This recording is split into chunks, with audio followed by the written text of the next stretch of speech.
Hey guys, Mike in the Woods here, and today we're going to talk about backpacking stoves. Specifically, the three different kinds. You've got gas canister stoves, you've got Twig stoves, and you've got alcohol stoves. Each one used by bushcrafters, backwoods campers, and backpackers around the world. But what are the pros and cons of each? Why pick one over the other? Well, pull up a seat, subscribe if you haven't already, and let's talk about it.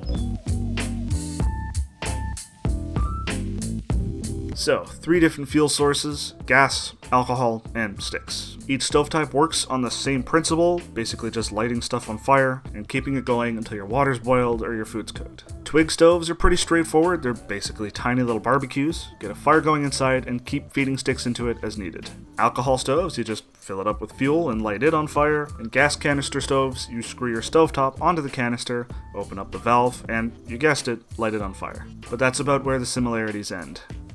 Fuel types for each stove are so different, they're literally separate states of matter: gas, liquid, and solid. Twig stoves are exactly as you'd imagine. Dry sticks and twigs will be your most common fuel source, although you can use pine cones, dried grass, and really anything else that's combustible that doesn't make toxic fumes. Alcohol stoves require either methanol, denatured alcohol, or ethanol. You can get ethanol specifically meant for stove use in most outdoor stores, but failing that, there's some readily available options you can get almost anywhere. You can use 99% isopropanol, which is rubbing alcohol. Really powerful fuel, but it makes a lot of soot, and the fumes are slightly toxic, so make sure you don't breathe them in. 190 proof or higher liquor also works, which is relatively clean burning and non-toxic. Methanol, which burns cleanly but has toxic fumes like the isopropanol. And denatured alcohol, but be very careful as a lot of them have some really nasty toxic additives. The final fuel type, gas, thankfully doesn't have you trying to guess if your fuel is going to burn well and if it's got toxic fumes.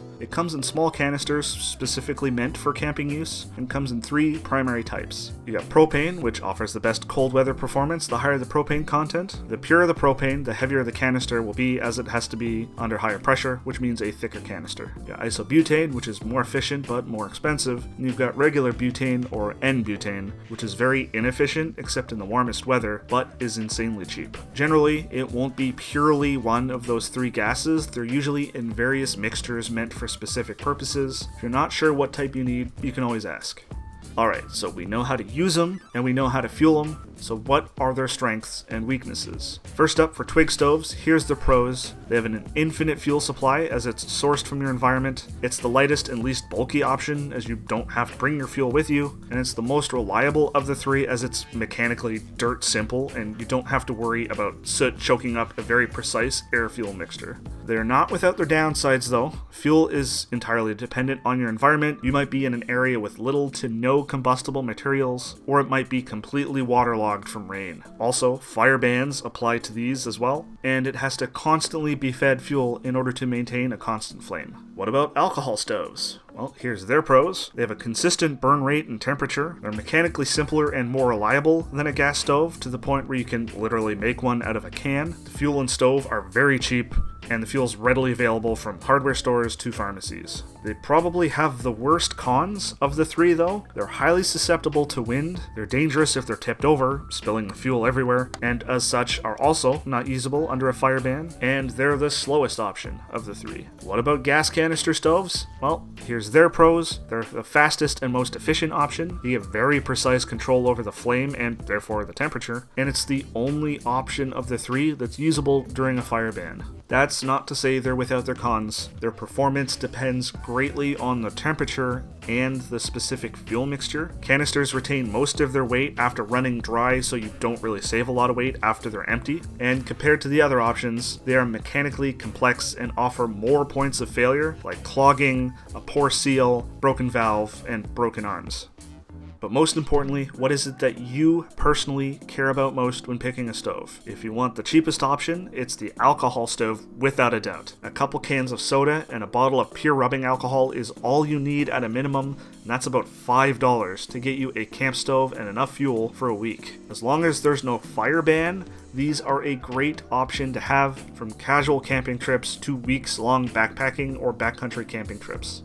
If you want the fastest and most efficient option, gas canisters win out here, as it gets you cooking and boiling the fastest with minimal fussing with fuel or safety issues. On high-speed, low-drag type trips, where time is of the essence, and you really can't be arsed to wait around to build a stick fire or wait for the much longer alcohol stove, this is your winner chicken dinner. And if you want the most durable and reliable option, the Twig stove wins out. It's really hard to stop one of these things from working to the point where you have to intentionally try and make it stop. If it gets bent out of shape, just bend it right back. They're also potentially the lightest option, as they don't require you to have to take your fuel with you. Bushcraft trips, backcountry camping trips where you value weight saved and reliability over speed, but where you don't want to worry about your fuel running out.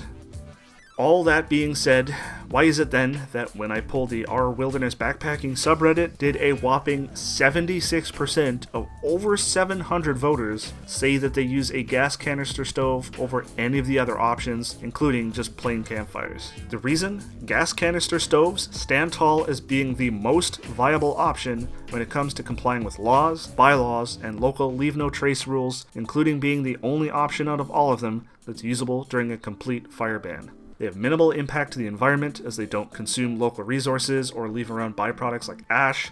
They burn cleanly so they don't leave soot on your cookware, and they are the least susceptible to weather like high winds or rain. So if you're not sure which of the three to go with, or you want something that's widely usable, you cannot go wrong with a gas canister stove for these reasons.